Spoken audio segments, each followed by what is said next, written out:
Hello again, everyone. Edwin Lerner back once again. In this YouTube astrological segment, I'm going to be talking about Neptune in conjunct Chiron in a natal chart. Now, some of you may remember when I first started my YouTube astrology channel, I did a series on the aspects of a natal chart.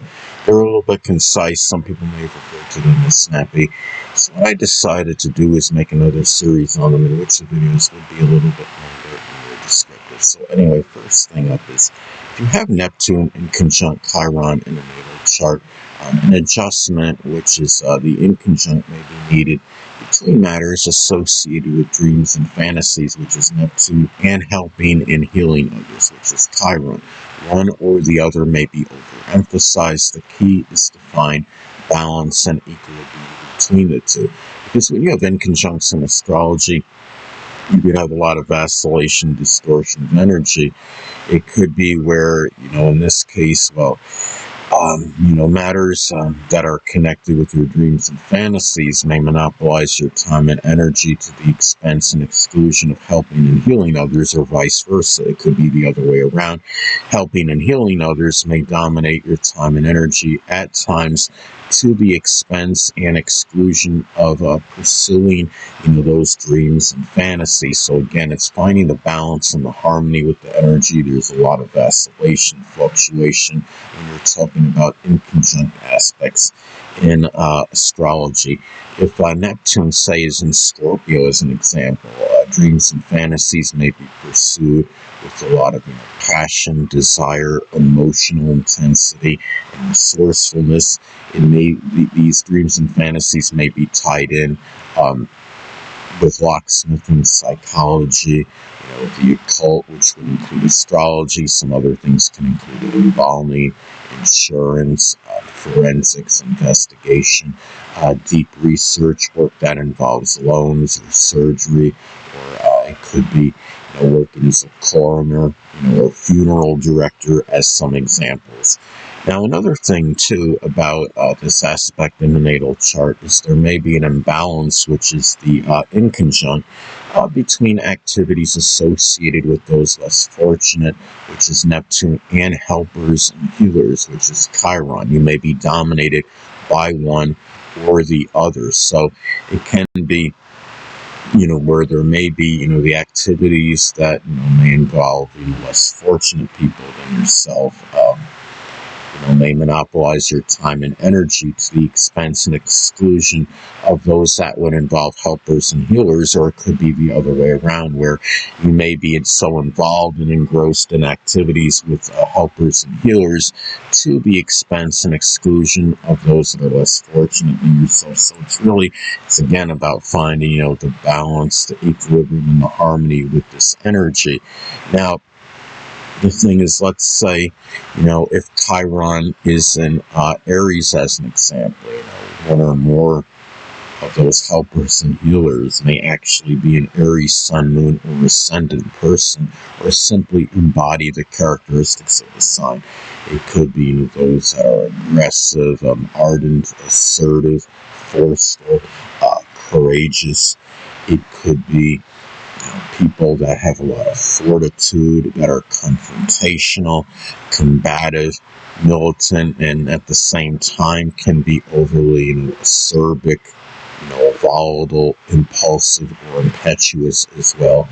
Now, also, too, another way Neptune in conjunct Chiron may manifest in the natal chart is that there may be too much or too little inspiration, which is Neptune, in helping and healing others, which is Chiron. So there may be at times where you have an exorbitant amount of inspiration in helping and healing others. Then other times you just might, have no motivation or be very apathetic in those matters. So again, it's really finding, the balance and the equilibrium with this energy.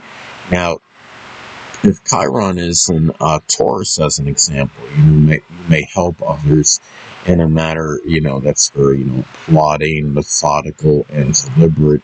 It may be in matters pertaining to money, possessions, resources, helping others in matters with persistence, patience, and perseverance.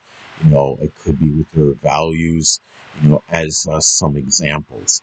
And also, too, another way Neptune inconjunct Chiron may manifest in the natal chart is that Neptune-related people may either be very beneficial or no help whatsoever in dealing with your deepest wound, which is Chiron.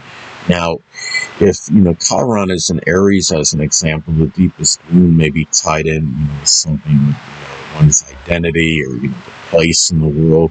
It may be over some kind of battle, whether it was a physical confrontation or some verbal argument. Chiron in Gemini, the deepest wound may be tied in. It could be matters with one's, cerebral or intellectual ability. It may be, may have been with an issue with articulating things or, disseminating, assimilating information. Maybe it has to do with well-roundedness or versatility, the ability to diversify, as some examples. And also, too, Neptune inconjunct Chiron in a natal chart may also be expressed in where it may be very easy or hard to mentor and teach, which is Chiron. Others that are people in less fortunate situations and those that are imprisoned even, such as mentoring to prisoners.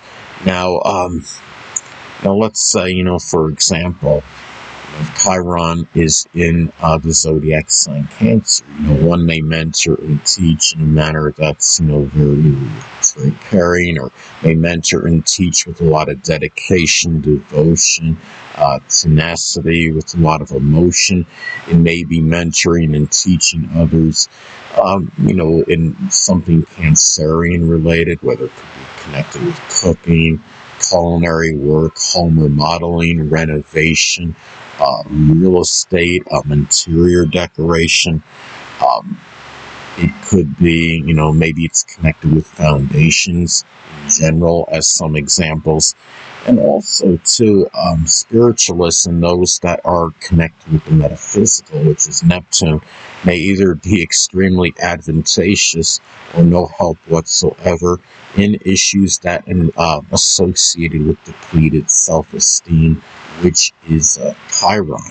Now, if Chiron is in Leo, as an example, depleted self-esteem may be tied in with not maybe being lauded or praised for one's efforts, not getting the notoriety and recognition that one may deserve, or the accolades or the attention in matters. Maybe it has to do with creative ability, the lack of, in some cases, or there may have been some issues with children or pride or ego, as some examples. Also, too, hidden adversaries, which is Neptune, at times may strongly conflict with matters in helping and healing others, which is Chiron.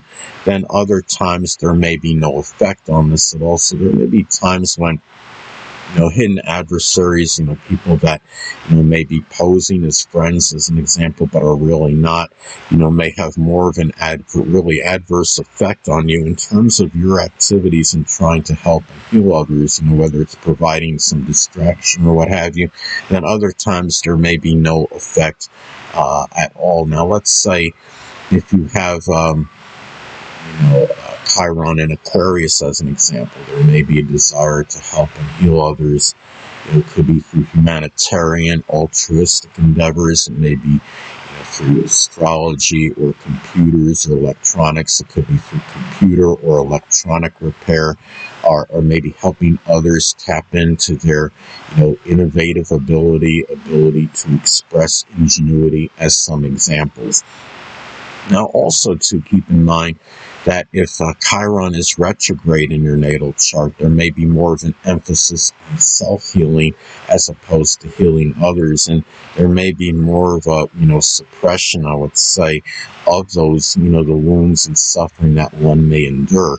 Now, let's say, somebody has, Chiron in Scorpio retrograde as an example. There may be a lot of self-healing, in matters connected. It could be with support, or it could be sexual related matter. Maybe it has to do with, one's, maybe there were issues in making, a major change or transformation in one's life, or matters with power and control as some examples.